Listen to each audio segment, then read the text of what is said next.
नमस्कार। आज हम एक बड़ी मजेदार कन्नड़ लोक कथा पर बात करने वाले हैं। हाँ, मूर्खों के राज्य में। ये ए.के. रामानुजन के संग्रह से है और कहानी मतलब बिल्कुल नाम के जैसी है। एक ऐसा राज्य जहां सब कुछ उल्टा पुल्टा है ना। बिल्कुल। सोचिए, वहाँ राजा और मंत्री ने मिलकर तय किया कि दिन को रात मानेंगे और रात को दिन। अजीब है। और तो और हर चीज, चाहे कुछ भी खरीदो, कीमत बस एक डुड्डू, मतलब एक सिक्का समझिए। तो आज हम इसी कहानी के जरिए देखेंगे कि भाई ये मूर्खता वाला शासन कैसा होता है, न्याय का क्या हाल होता है, और हाँ, मुश्किल में अक्ल कैसे काम आती है। हाँ, तो होता यूं है कि एक गुरु और उनका चेला मतलब शिष्य पहुंचते हैं इस अजीब शहर में। दिन के वक्त। हाँ, दिन के वक्त। और देखते हैं कि पूरा शहर सोया पड़ा है, कोई हलचल नहीं। अंधेरा होने पर जिंदगी शुरू होती होगी फिर। बिल्कुल। शाम हुई, दुकानें खुली, लोग निकले और बाजार में सब कुछ बस एक डड्डू का। अच्छा, शिष्य तो खुश हो गया होगा। अरे बहुत खुश। केले, घी, चावल सब एक डड्डू में। वो तो बोला यहीं रुक जाते हैं। लेकिन गुरु गुरु तो समझदार थे। हाँ, गुरु ने तुरंत कहा, भाई ये मूर्खों का राज्य है, यहाँ रुकना ठीक नहीं। पता नहीं कब क्या कर बैठे हैं ये लोग। सही बात है, सस्ता देख के खतरा नहीं भूलना चाहिए। हाँ, पर शिष्य माना नहीं। वो सस्ते खाने के लालच में वहीं रुक गया। गुरु आगे बढ़ गए। और शिष्य ने क्या किया? खूब खाया पिया, केले, घी, चावल, गेहूं खा खाकर एकदम मोटा ताजा हो गया। और यहीं से कहानी में मोड़ आता है। हाँ, वो न्याय वाला मामला। हाँ बिल्कुल। हुआ ये कि एक चोर एक अमीर व्यापारी के घर में सेंध लगा रहा था और पुरानी दीवार गिर पड़ी। चोर वहीं दब के मर गया। ओहो, फिर चोर का भाई पहुंचा राजा के पास। बोला, मेरे भाई की मौत का जिम्मेदार ये व्यापारी है, इसकी दीवार कमजोर थी। अच्छा, तो व्यापारी को बुलाया गया होगा। हाँ, व्यापारी बोला, हुजूर, दीवार तो मेरे पिता के जमाने में बनी थी, मैं तो जानता भी नहीं। गलती तो दीवार बनाने वाले की है। तो अब दीवार बनाने वाले की बारी आई। उसको बुलाया। उसने कहा, हाँ मैं बना रहा था दीवार, पर मेरा ध्यान एक नाचने वाली लड़की पर चला गया।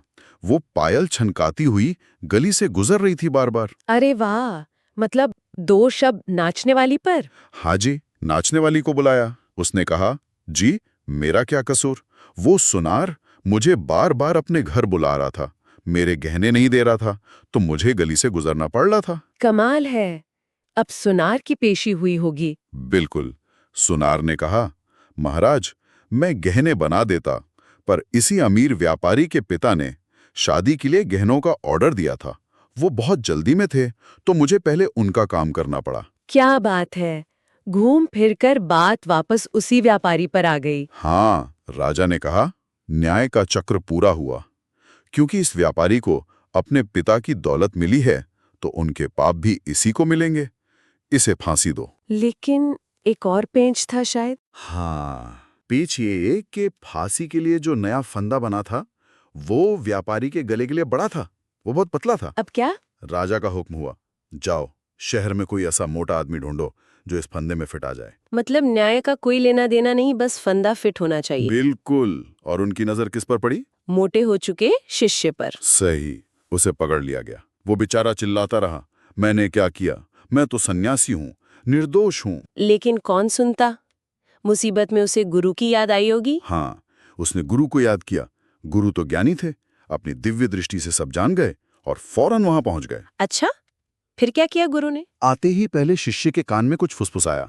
फिर राजा से बोले, महाराज पहले मुझे फांसी दीजिए, गुरु बड़ा होता है, हक मेरा है।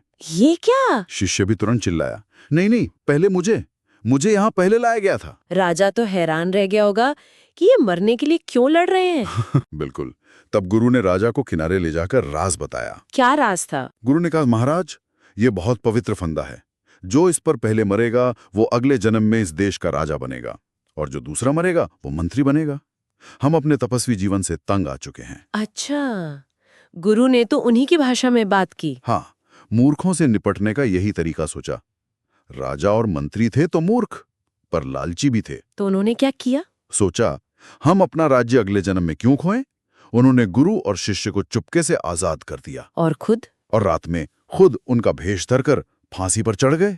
जल्लादों ने उन्हें ही फांसी दे दी। बाप रे। अगली सुबह जब लोगों ने राजा और मंत्री के शव देखे तो सब सन्न रह गए।